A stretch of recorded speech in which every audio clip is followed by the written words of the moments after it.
தமிழ்நாட்டுக்கு வரப்போகிற ஒரு பெரிய இன்வெஸ்ட்மெண்ட் பத்தி உங்களுக்கு தெரியுமா? இன்வெஸ்ட்மெண்ட்னு சொன்னோனே வீடியோ கடந்து போயிடாதீங்க. எவ்வளவு இன்வெஸ்ட் பண்ணிருக்காங்கன்னு தெரியுமா?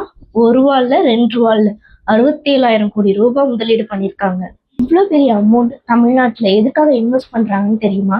Space technology, electric vehicles, electronics, data centre, health care, இப்படி பல டிஃப்ரெண்ட் செக்டார்ஸ்ல பெரிய பெரிய ப்ராஜெக்ட்ஸ் வரப்போகுது. டோட்டலா 97 MOU சைன் பண்ணிருக்காங்க.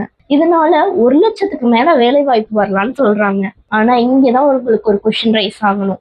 இந்த இன்வெஸ்ட்மெண்ட் வந்தா மக்களுக்கு இதனால என்ன பெனிஃபிட் அப்படின்னு தானே யோசிக்கிறீங்க. புதிய கம்பெனிஸ் வந்தா நிறைய வேலை வாய்ப்பு அதிகரிக்கலாம், மேனுஃபேக்சரிங் அதிகரிக்கலாம், அந்த இண்டஸ்ட்ரீஸை சுத்தி நிறைய ஸ்மால் பிசினஸ் ஆப்பர்ச்சுனிட்டிஸ் வரலாம். இது தமிழ்நாட்டோட அடுத்த சில வருடங்களோட வளர்ச்சினே நம்ம சொல்லலாம். இது ஒரு முக்கியமான டெவலப்மெண்ட். இந்த இன்வெஸ்ட்மெண்ட் எந்தெந்த கம்பெனிஸ் இன்வெஸ்ட் பண்ணியிருக்காங்க, எந்தெந்த மாவட்டங்களுக்குல அதிக பெனிஃபிட்ஸ் இதனால கிடைக்க போகுது, இதை பத்தின இன்ஃபர்மேஷன் உங்களுக்கு வேணுமா? அப்ப ஜெனிஃபர் ஒலிக்க ஃபாலோ பண்ணிக்கோங்க.